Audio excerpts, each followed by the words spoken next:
Video ini dibuat dengan latar belakang banyaknya tuduhan dari umat muslim yang berkata bahwa Alkitab sudah dipalsukan, Yesus bukan Tuhan dan lain-lain, dengan mendasarkan pemikirannya dari isi kitab Al-Quran. Dengan adanya tuduhan-tuduhan tersebut menimbulkan rasa penasaran, dari mana sebenarnya asal-usul ayat-ayat Al-Quran, sehingga memiliki pemikiran dan isi yang berbeda dengan Alkitab. Apakah kedua-duanya berasal dari sosok Allah yang sama? Tidak mungkin. Untuk itu, saya memberikan hasil penelitian saya tentang Al-Quran di dalam video ini, supaya umat Kristen semakin mengerti apa yang sebenarnya.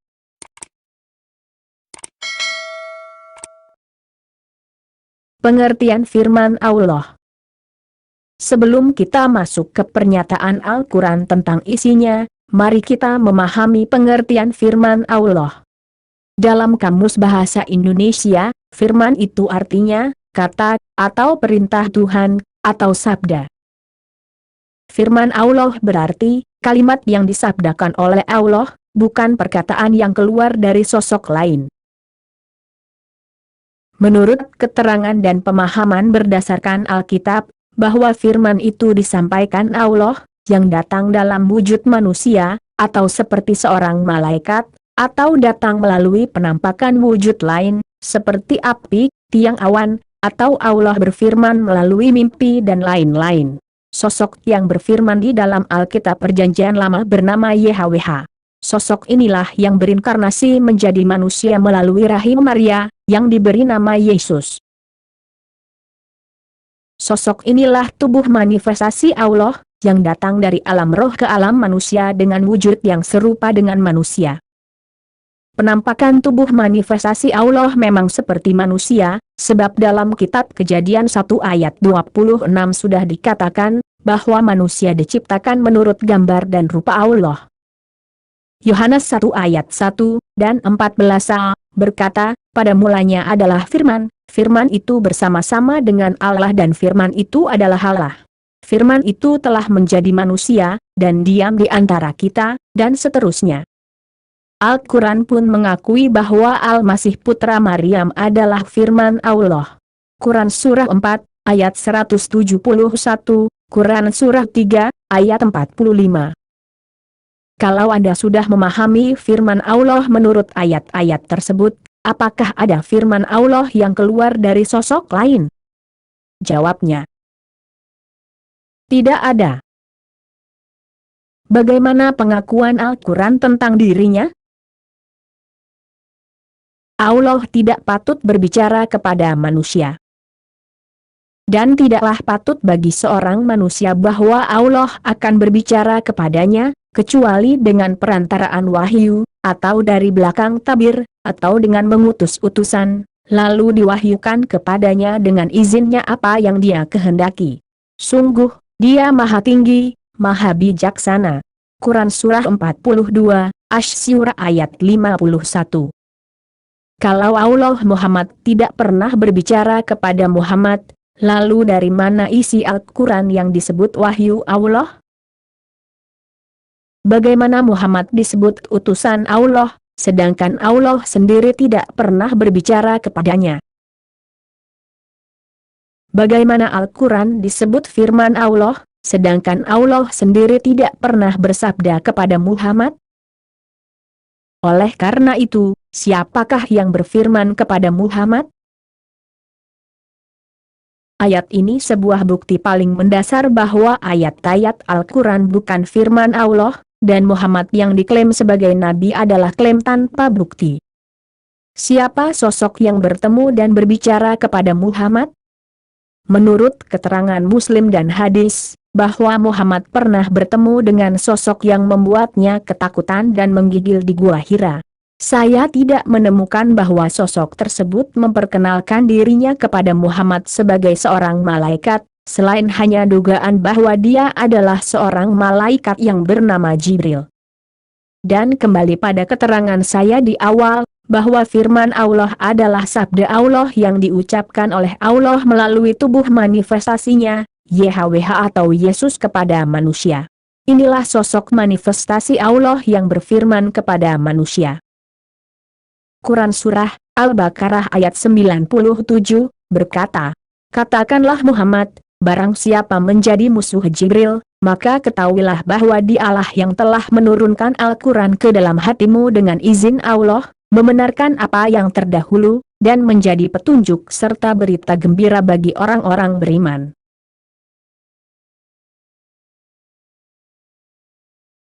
Dari pengakuan ayat di atas sangat jelas bahwa Jibrilah yang datang dan menurunkan Al-Quran ke dalam hati Muhammad. Jibril inilah yang memberikan inspirasi sehingga keluar ayat-ayat Al-Quran. Quran Surah 2, Al-Baqarah ayat 23, berkata, "Dan jika kamu meragukan Al-Quran yang kami turunkan kepada hamba kami Muhammad, maka buatlah satu surah semisal dengannya dan ajaklah penolong-penolongmu selain Allah, jika kamu orang-orang yang benar." Di Quran Surah 2 ayat 23 tersebut dengan jelas dikatakan, bahwa Al-Quran berasal dari kami, yaitu Jibril, sosok yang bertemu dengan Muhammad di Gua Hira, dan dia bukan Allah. Dan Muhammad adalah hamba Jibril, bukan hamba Allah. Kata kamu di sini adalah seseorang yang lain, teman bicara Jibril. Padahal Muhammadlah yang menjadi utusan. Ini adalah ayat yang aneh. Arti tersirat dalam ayat ini adalah, tidak ada yang mampu membuat kitab selain Jibril dan mereka dengan bantuan Allah.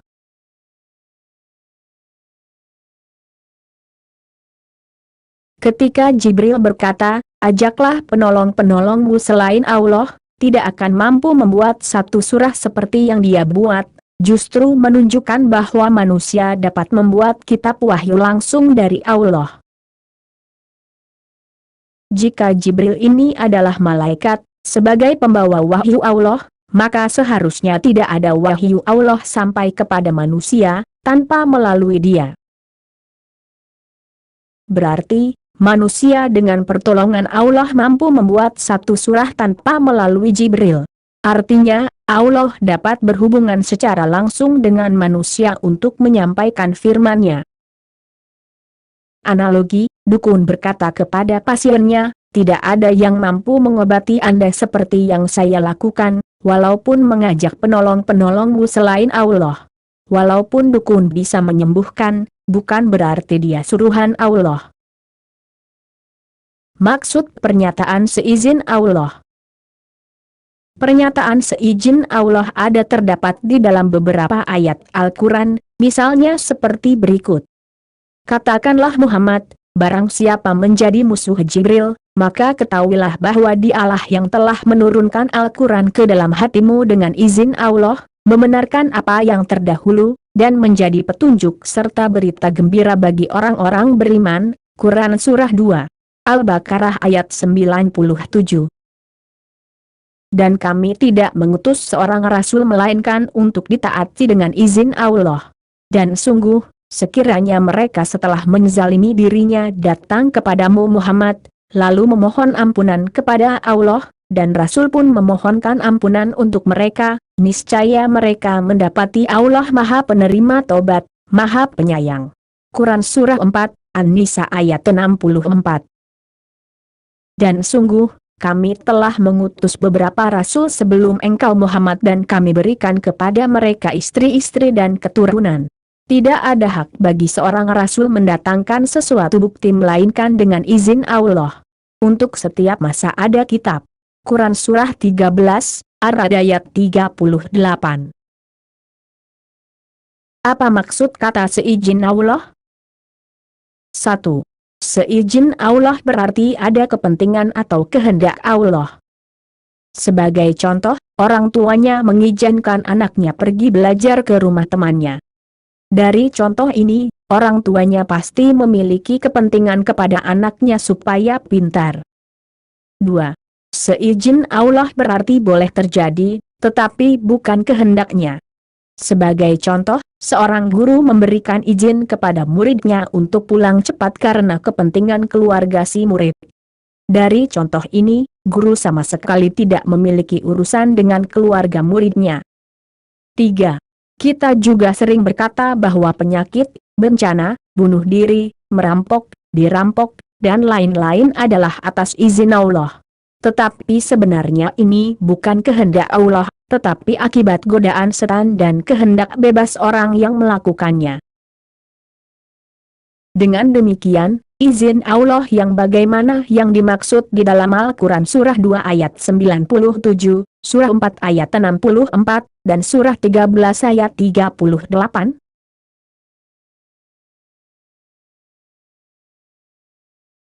Al-Quran adalah wahyu Rasul yang mulia. Sesungguhnya Al-Quran itu benar-benar wahyu yang diturunkan kepada Rasul yang mulia. Quran Surah 69, Al-Haqqah ayat 40. Sesungguhnya Al-Quran itu benar-benar firman Allah yang dibawa oleh utusan yang mulia, Jibril. Quran Surah 81, At-Takwir ayat 19. Bahasa Arabnya dengan teks Latin, berbunyi, Innahu laqaulu rasulin karimin. Pengertian Rasulin Karimin itu adalah, wahyu Rasul yang mulia. Akan tetapi dalam terjemahan ada kata tambahan di dalam kurung, yang saya tandai dengan tulisan berwarna merah. Kata tambahan itu adalah tafsir atau pembelokan arti, sebab dalam bahasa Arabnya tidak demikian.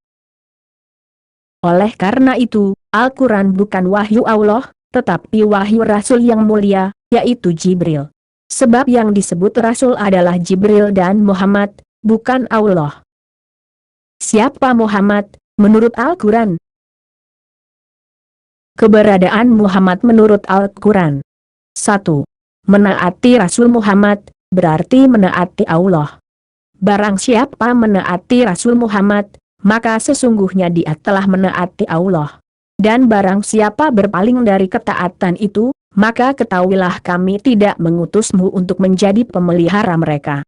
Quran Surat 4, An-Nisa ayat 80. Yang menjadi pemelihara Muslim adalah Muhammad, bukan Allah. Mereka menanyakan kepadamu tentang pembagian harta rampasan perang.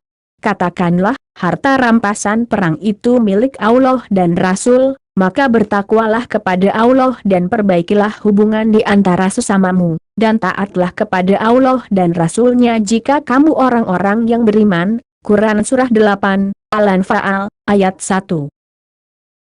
Kalau Allah tidak pernah berbicara dan menunjukkan dirinya kepada Muhammad, lalu harta rampasan perang yang disebut milik Allah itu diserahkan kepada siapa? Katakanlah, taatlah kepada Allah dan taatlah kepada Rasul. Jika kamu berpaling, maka sesungguhnya kewajiban Rasul Muhammad itu hanyalah apa yang dibebankan kepadanya, dan kewajiban kamu hanyalah apa yang dibebankan kepadamu.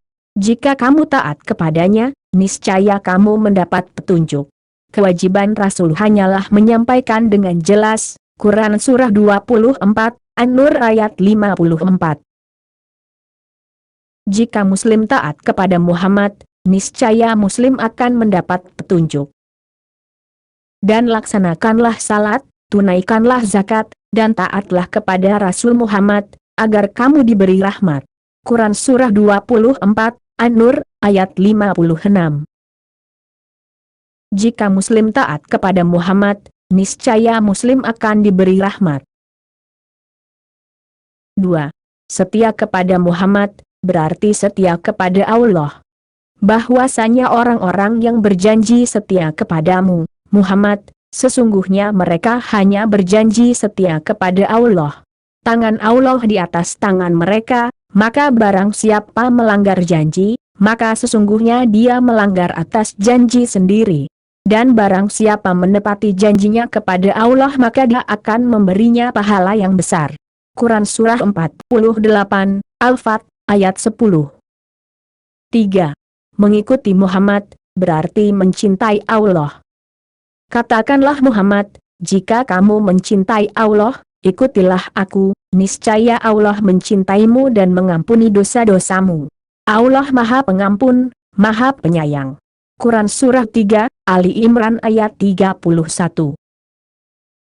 Jika Muslim mengikuti Muhammad, niscaya Allah akan mencintai dan mengampuni dosa-dosa umat muslim.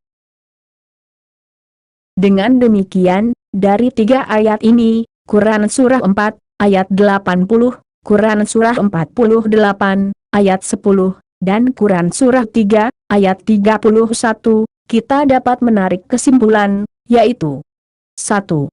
Walaupun Allah tidak patut berbicara kepada umat muslim, tetapi muslim cukup taat, beriman dan mengikuti Muhammad, maka sesungguhnya umat muslim sudah taat, beriman dan mencintai Allah.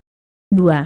Jika Allah tidak ada sesuatu pun yang serupa dengannya, Quran Surah 42, ayat 11, dan tidak mungkin memperlihatkan dirinya kepada manusia, maka eksistensi Allah ini sudah diwakilkan dengan sosok dan pribadi Muhammad. Kesimpulan dari penjelasan ayat-ayat Al-Quran di video ini adalah 1. Allah SWT tidak pernah berbicara kepada manusia. Quran Surah 42, ayat 51. 2. Taat kepada Muhammad berarti taat kepada Allah. Quran Surah 4, ayat 80, dan lain-lain. 3. Setia kepada Muhammad berarti setia kepada Allah. Quran Surah 48, ayat 10. 4. Mengikuti Muhammad berarti mencintai Allah. Quran Surah 3, ayat 31. 5. Ayat-ayat Al-Quran berasal dari Jibril yang dimasukkan ke dalam hati Muhammad dengan seizin Allah. Quran Surah 2, ayat 97. 6. Al-Quran adalah wahyu Rasul yang mulia. Quran Surah 69, ayat 40, dan Quran Surah 81, ayat 19. Kesimpulan, Al-Quran adalah wahyu Rasul yang mulia.